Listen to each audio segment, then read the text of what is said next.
안녕하세요. 오늘의 사연은 이혼 계획을 짜고 계신다는 남편분이 보내주셨습니다.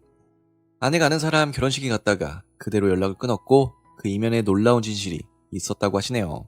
대체 무슨 이유로 이혼까지 생각하게 되셨을지 한번 읽어보겠습니다.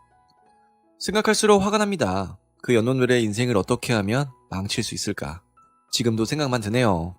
그래도 아내라 믿고 몇 년 동안 함께 살았던 년이 그 정도밖에 안 되는 년이었다니. 그런 것도 모르고 아내라 부르고 떠받들어 산 제 인생마저 한심하게 느껴질 정도입니다. 부모님은 제 잘못이 아니라고 하십니다. 자기들도 그런 여자일 줄 전혀 몰랐다고 하시니까요.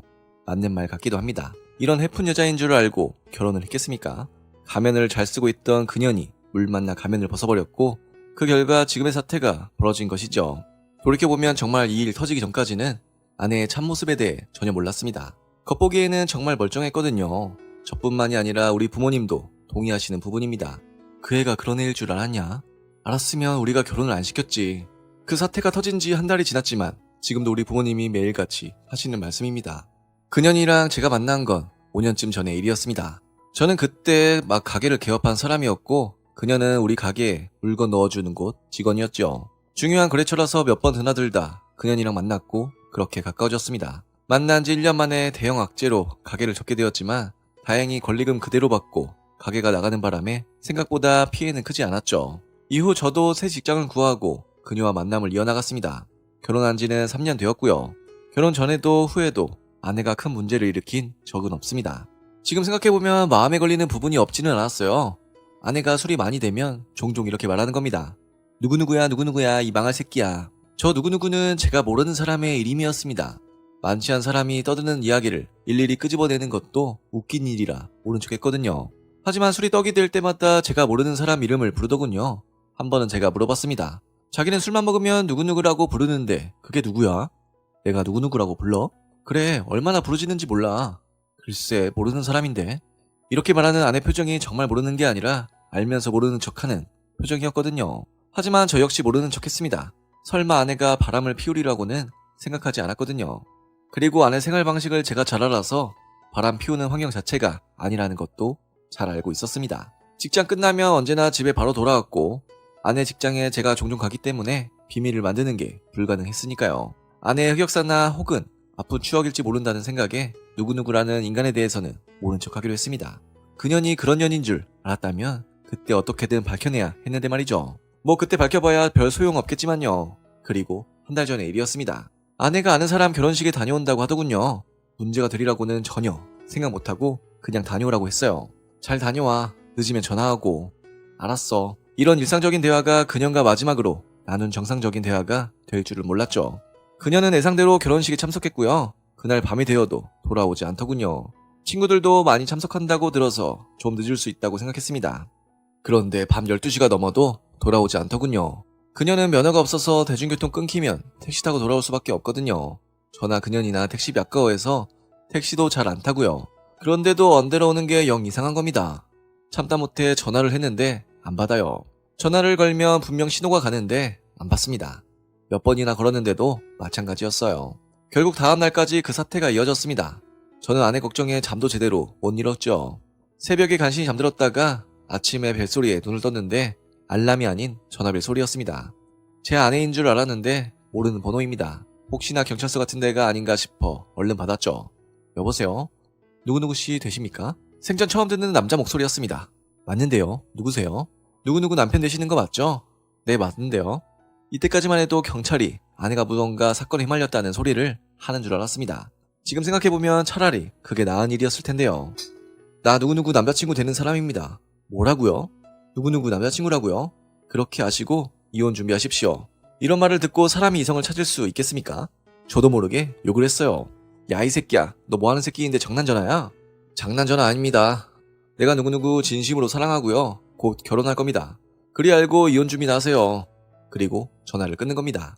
너무 화가 나고 어이가 없어서 저도 모르게 휴대폰을 던졌어요. 그만 세게 던졌는지 뭔가 깨지는 소리가 나더라고요. 놀라 휴대폰을 집으니 액정이 다 깨지고 화면 절반이 안 보이는 겁니다.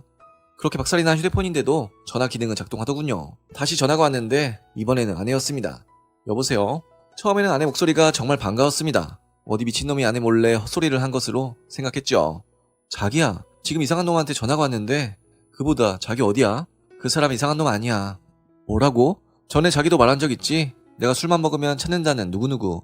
그 말을 왜 지금 해? 지금 전화한 사람이 바로 그 사람이야. 머릿속이 하얗게 된다는 게 이럴 때 쓰는 말이겠죠?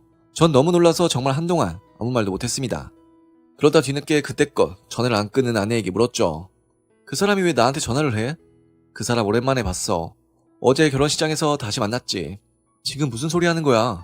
미안해. 이제 내 마음을 깨달았어. 난 자기 안 사랑해. 누구누구를 사랑하지.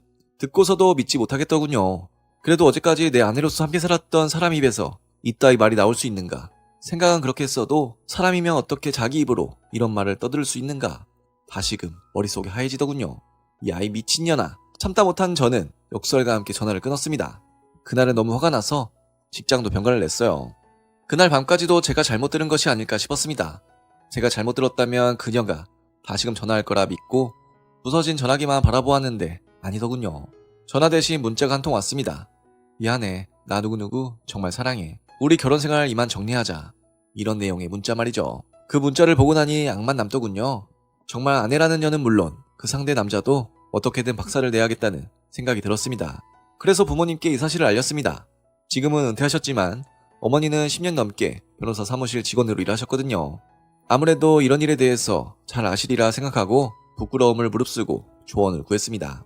말하기 무섭게 부모님이 입을 모아 아내 쌍욕을 하시더군요. 증거가 없다면 모를까 문자 메시지라는 증거가 남아있으니 발뺌도 못할 상황이잖아요. 이왕 여기까지 왔으니 더 볼 것도 없겠다 싶어 저는 이 사실을 장인 장모에게도 알렸습니다. 그리고 두 사람에게 그 더러운 년 인생을 끝장내버리겠다고 못을 박았죠. 장인 장모에게도 욕을 좀 했더니 처가 다른 친척들이 제게 전화해서 욕하고 제가 그 사람에게도 욕을 하고 아무튼 개판입니다. 그리고 바로 이혼소송 준비하고 있는데요. 더럽게도 우리 부부 재산 사정이 좀 복잡합니다. 전부 공동명의고 지분이 있는 재산이라 아내가 바람 피웠어도 일방적으로 재산을 가져갈 수가 없답니다. 하필이면 저랑 그년 연수입까지 비슷하다 보니 더욱 골치 아프더군요. 어머니가 알려준 이쪽 분야 전문가 찾아가서 말을 해봐도 위자료 청구는 가능해도 재산 독차지는 안 된다고 하니 어떻게든 그년이랑 상간남까지 모두 지옥으로 떨어뜨리고 싶은데요. 아직 범죄적인 방법은 생각도 안 하고 있지만 이대로 가면 언젠가 범죄나 폭력적인 방법을 동원해야 할지도 모르겠어요.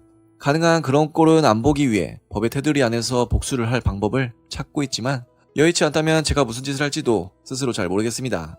갈 때까지 간 상황에서 마지막으로 드리고 싶은 말이 있습니다. 결혼할 땐 꼭 신중히 생각하세요. 그리고 배우자에게 무언가 과거가 있다 싶으면 억지로라도 캐물으십시오. 좋은 게 좋은 거라고 넘어가면 저 같은 꼴 당할 테니까요. 이상입니다. 네, 오늘의 사연은 여기까지입니다. 아내의 잘못된 행동으로 마음에 큰 상처를 받으셨다는 사연이셨습니다. 상황이 좋지 않아도 법을 어기는 일은 없도록 가능한 좋은 방향으로 일을 해결하셨으면 합니다. 그럼 저는 다음 사연으로 돌아올 테니 구독과 좋아요 알람 설정 부탁드려요.